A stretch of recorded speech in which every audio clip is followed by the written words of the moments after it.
I'm Diane McGarry. And I'm Tom McGarry. We're here with Drake Arts. Drake Arts' next program will be Friday, July 19th and Saturday, July 20th. With us tonight are our two musicians who will be performing Saturday night. They're with the Flower Pistils. Hi, Emma Gies and Micha Huang. Hello. Hi. So nice to see you, and you brought your instruments. How neat. Yeah. Can you tell me how you began playing together as a guitar and violin duo? Well, it all started for us back in our undergrad years out in Claremont, California. So my violin teacher is actually Micha's mom. I was busy with my musical studies, classical music with her, and she was like, oh, keep a lookout for my son. He's transferring to Pitzer College, where we went. And so we ended up totally clicking and basically deciding to jam from the first time we met each other. And then we started a college band, and we've been playing together ever since. Jam is not a musical term usually used by classical musicians. So tell us a bit about the genre and what type of music you play. Well, we have played a lot of different kinds of music together. Like our first band was like kind of like rock and roll Americana band. And then after college, we kind of started getting a lot more into doing acoustic stuff and stuff that's in like folk or folk revival idiom. And the reason for that was partially just like the practicalities of how it's like easy to do it and easy to take it on the road, and you can do it around a campfire and it's fun, that kind of stuff. And also, I think that we are and have always been like very taken with some of the kind of aesthetic and ideological attributes of the kind of, from our perspective, original folk revival, like during the 1960s, with, you know, like kind of Bob Dylan and like, you know, like that kind of back to the roots, back to the acoustic sounds and the organic feel of that, coupled with kind of disillusionment with social structures and economic structures that were and still are kind of wreaking havoc on everything. So it's kind of our little act of rebellion. Could you demonstrate some of your music for us? Sure. Yeah. So we'll play a song called Almost Perfect. Oh, wow. And it's an original. Yeah. So which one of you is the composer? Micha wrote this song. Well, I mean, I wrote the bare bones of the song, and then like, you know, we get together and one of us brings something in and we kind of, you know, yeah. So anyway.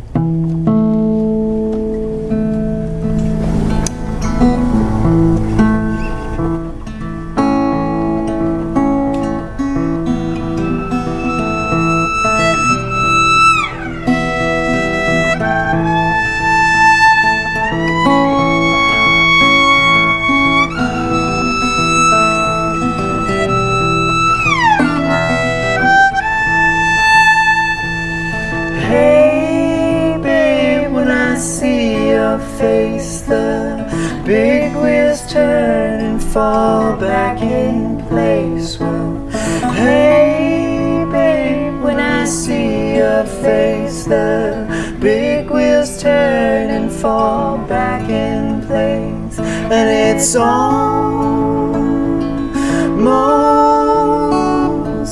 perfect love. Whenever you come home, don't you know?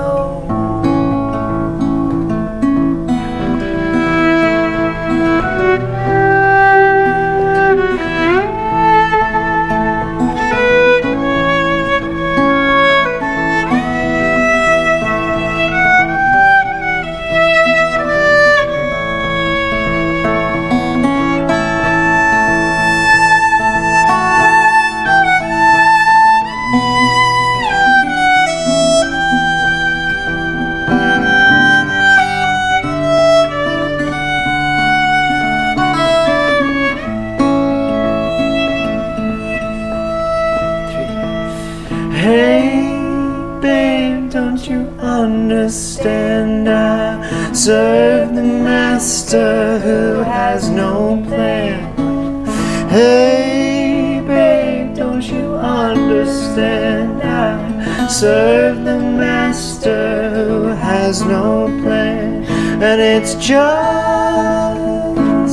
like Jesus said, the ever-setting sun. My disembodied one, where have you gone?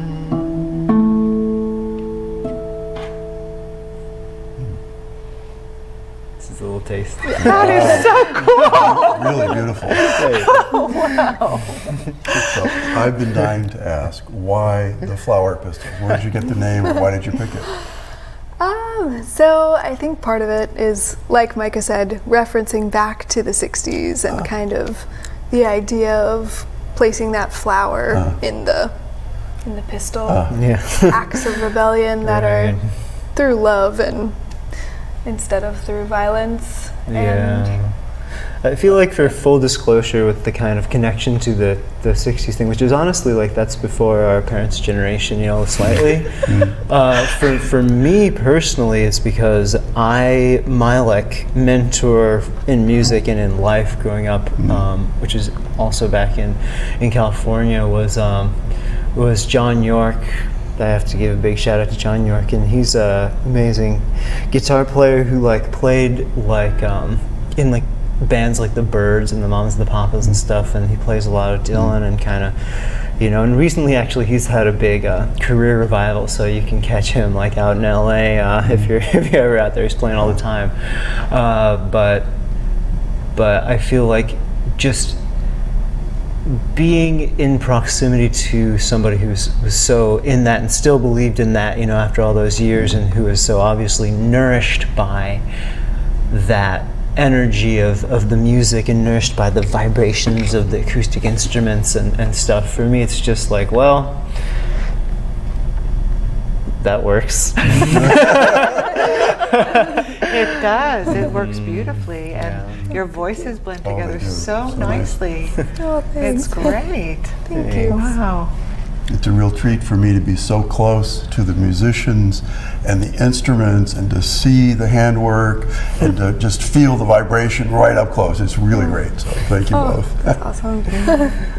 That's what we love to hear, you know, just that's what we love about acoustic music too, is that Oh, yeah. intimate connection that we can all just get together and share in this very intimate way, and Right.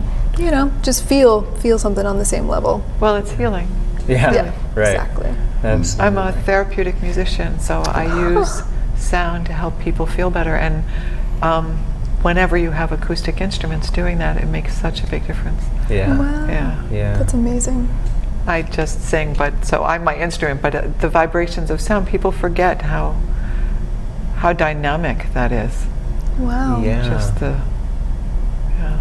Wow. So you talked a little bit about social responsibility, and I understand you had a question for them, Tom. Right? Yes, you started an organization, and I've forgotten the name again, but it's an anti-prejudice organization. So could you remind me of the name and then tell us more about your organization, please? Oh, of course. So it's called Under Our Skins, and yeah, Micha, tell us about it. Well, no, just kidding. So Under Our Skins, so far it's a concert series. And concert's kind of like a loose term, because what we do is we go into community, and we've mainly been doing it around like schools, higher education stuff, and we're hoping to branch out into more diverse communities, but some kind of pre-existing community where people know each other.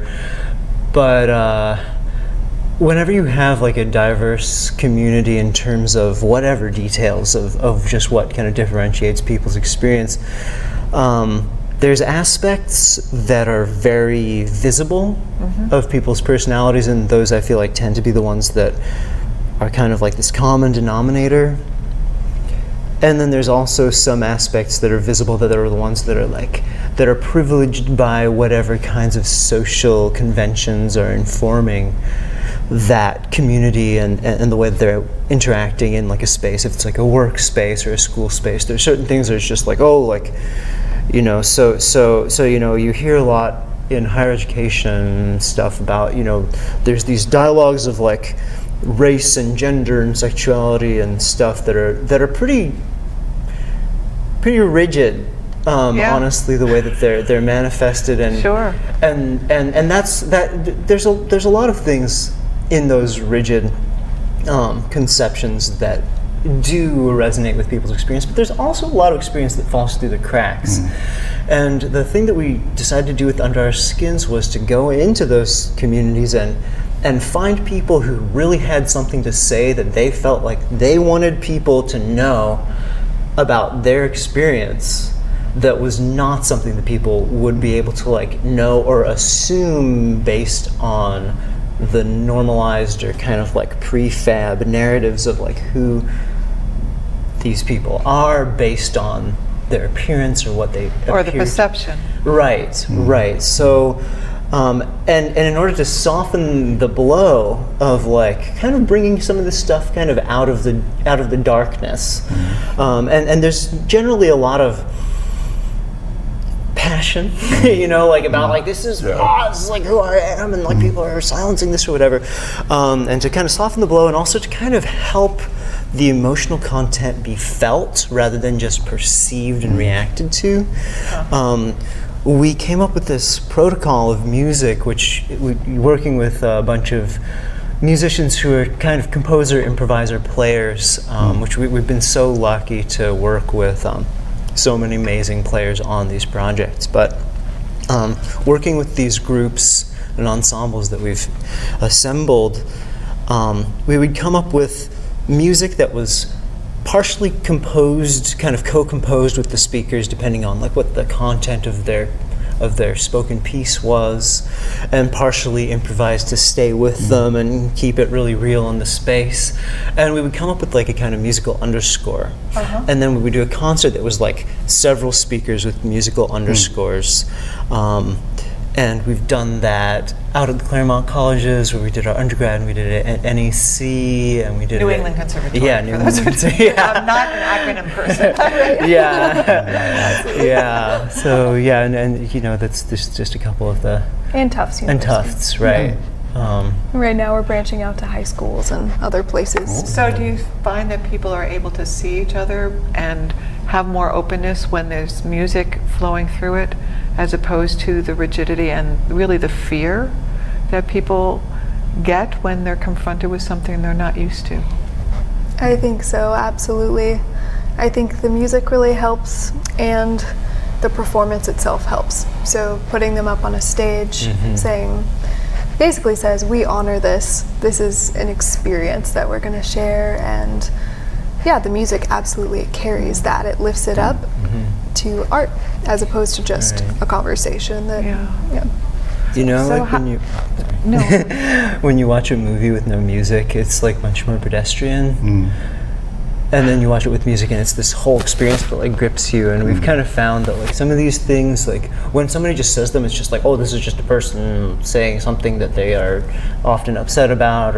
But when there's music, it turns into this like drama, and their life is kind of elevated to a thing that I feel like we've found the audience members have been able to like access it kind of through the lens of being like, wow, like this is really a big deal. This is not just like another person who's just talking while I'm having to listen to them, but this is like a whole experience where like listening is part of this redemptive process or something. Yeah.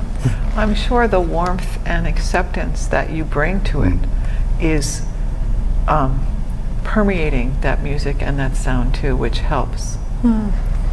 Yeah, Helps a I great think you're deal. absolutely correct.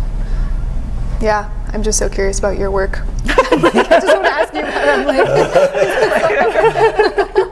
So you both just graduated from New England Conservatory? I were, graduated. And you graduated from Yeah. Tufts. Right. Tufts. Yeah. Right. And you got this very interesting award, Entrepreneurial Musician Spark Award or something? Yeah, exactly. What is that? So basically, this was the second grant we got from NEC for Under Our Skins, this project. Ah. Both of them were entrepreneurial musicianship projects. So basically, turning a project that we're doing into a business pursuit and somehow sharing it with a greater community. So for the Spark Award, we actually purchased a video camera Oh, neat. so that we can, document further Under Our Skins projects and basically have a little bit more power in our own hands to, put out there what we care about. And That's great. Yeah. So let's do some more of what you care about and hear some more pieces. Cool. Would you like to play something or go to one of the recordings that you sent? It's up to you. Maybe we can go to one of the recordings. We need to brainstorm to figure out like what to play. Okay. So which one? There were 3. I don't remember the names. Just Let's see. Maybe we could go to Bloom. okay. Bloom. Cool. So Yeah. Bloom it is. Yeah. Let that pollen cloud your eyes.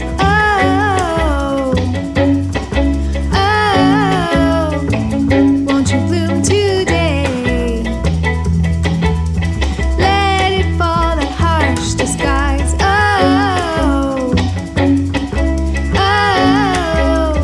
And come out to play. They will all tell you you're undone. Lingering in ash on the run. Empty-handed men, they are starving from the end to the beginning. Feel the fullness of the day.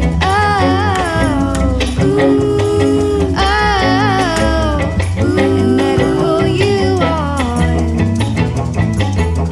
What was old is new today. And you have just begun. Don't let them tell you you're undone. Lingering in ash on the run. Empty-handed men, they are starving from the end to beginning. Ending, longing, belonging.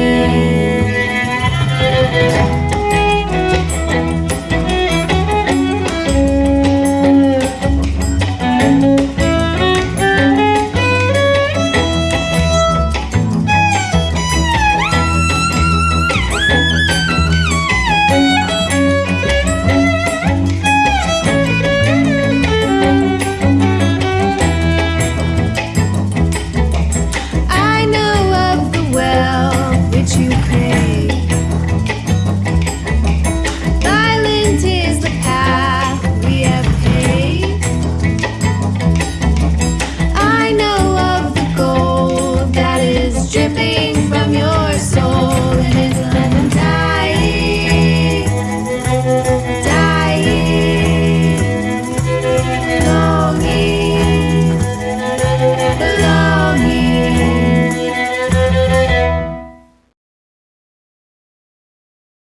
That's really nice. Good. Thanks. Is there a story behind the title or the music, or was it just, composed or improvised, or tell us more? So that one, it really is about the process of kind of opening up and blooming. Yeah, so that was one that I wrote experimenting with using the violin as a primary accompaniment instrument. which is not something that is traditionally done. So I just wanted to see how far we It's could almost push that. percussive. I'm not a musician, but there's a driving something which would normally be done on other instruments. Exactly. Right. So we're just trying to experiment with how far, like what sort of textures we can create using just our 2 acoustic instruments. So how far can we push the violin, you know, can it be an accompanying instrument and not always just playing leads? So yeah. Well, you certainly fulfilled that. Yeah. It was really beautiful. Thanks so much. Yeah. Yeah. How did you both find your way here to the East Coast from the West Coast? Was it the choice of, grad school, or what's going on there? Yeah. I think it was the choice of grad school. You know, I think we're always trying to learn new things about music, about the world and our crafts, and we wanted to do grad school, do it at the same time, and be in the same place. Yeah. And so But you chose 2 different schools. Yeah. we did. Yeah.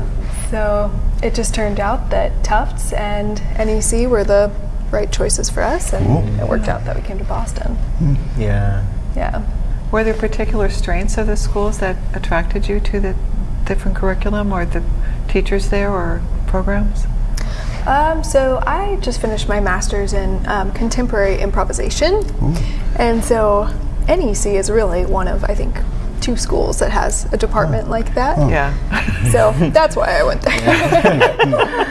Yeah. Yeah. And Micha did composition. Yeah, so for me, I mean, honestly, what drew me to Tufts was first and foremost that Emma was like, really wanted to go to NEC and I wanted to be close, and also just like Tufts is very flexible with its whole program, and that's in terms of academics, and that's also like in terms of like the finances of the thing. It was just very feasible, which is like a very Well, pedestrian. schools are very hard right now. Right, It's just, yeah. College is hard. Right, Yeah. It's so just hard. so yeah, and it turned out great. So Good. Yeah. Well, congratulations to you Yes. both. I forgot to say that as soon as I said, you just graduated. Congratulations. Thanks so much. That's a lot to accomplish thanks. It was and to hard see work. through. Yeah, we're happy to be done. It was probably good while it was happening, but you don't want to do it forever. Exactly. That's exactly right. Getting Yeah. up in the morning to wrangle a classroom full of undergrads who are actually engineering students and only take music because it's just like it's a great experience and not something I would really want to like it's just like, professors, you guys are awesome. Yeah. Anyway. So earlier you used the term or the phrase, I think it was composer, improviser, player. So from your conversation, from your playing, from mentioning different songs that you've composed, clearly you're both all 3, which is probably not totally uncommon, but usually people tend to specialize a little more in the playing or maybe the improvising, but not so much the composing. So it's really nice to have 2 people who are all 3. Yeah. Oh, that's great. Yeah. I think the line between composer and improviser is very, very thin, and it's all about listening, I think. Right. So. Wow. So how long have you been playing together? Oof. 7 years? Is it 8 yet? No, I think 7. it's still 7. Yeah. Yeah. That's Yeah. a long time. Yeah. Yeah. Yeah. It's been really great to, just learn each other's, like, what is he about to play? Oh, sure. When you play together so much, you start to really just Relying on each other and just Right. knowing where the music is going to flow back and forth. Right. exactly. There's this mind meld thing. Exactly. It's pretty cool. It's a little bit trippy. And Well, it's almost like jazz, right? We talk about it in jazz more than classical music or folk or whatever you want to call the genre you're playing. I'm not sure how you would label it. But it's something that's really important, being able to feel where the other person is going to be. Because you're really tossing the musical ball back and forth. Right. We talk about the conversation ball, but even music, you're playing and giving it back and forth. I remember there was a concert we went to at the BSO where Yo-Yo Ma was playing, and he wasn't doing the best pieces for a cellist, but because of where I was seated, I could see how he kept on playing to the first chair. And they would pass things back and forth, and it was amazing. You were further back in the hall and couldn't see that. Yes. And you were like, darn it. but the intimacy of playing together is just an incredible thing that unless you've experienced it, you know, you don't know it's there. Yeah, I really feel that, and I feel that with audiences too, you know, especially with the acoustic stuff and like, you know, a smaller kind of more intimate setting is usually my favorite way to do this kind of stuff, just because like there's such an energy circuit and you know, it's like you put something out there and then you kind of like the audience like really provides, I think, a lot of the kind of raw power. Yes, you know? yes, of course. It's so much different playing for a live audience and actually being part of a live audience than a recording. Right. It's just, it's not the same thing. No. It's very different. Yeah. Because you are involving the audience, even if they feel like they're passive, but they're not, because you get so much from them. Absolutely. Absolutely. Yeah. 100%. We have just a few minutes. Do you have something short you could play for us? Do you want to play? Yeah, we can play something. Do you have Part of any the governor? The governor? Yeah. I feel like the governor might be. Well, you know what? Yeah, let's do the governor. Uh-oh. This is like a little tiny bit political. My first experience was always in punk music playing, so this has a little bit of that. Oh. 1, 2, 3, 4. I don't care what the governors say, as long as the sun is coming out to play. I don't care what the governor knows. I don't want him to hurt me though. I don't want him to hurt me though.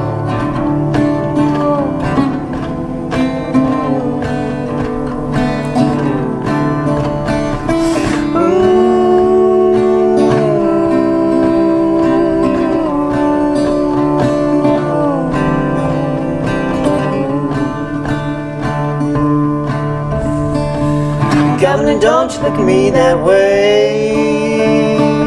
I like it more than I care to say. I don't tell you what to do to do. Who do you think you're talking to? Who do you think you're talking to? Tell me true. Tell me true.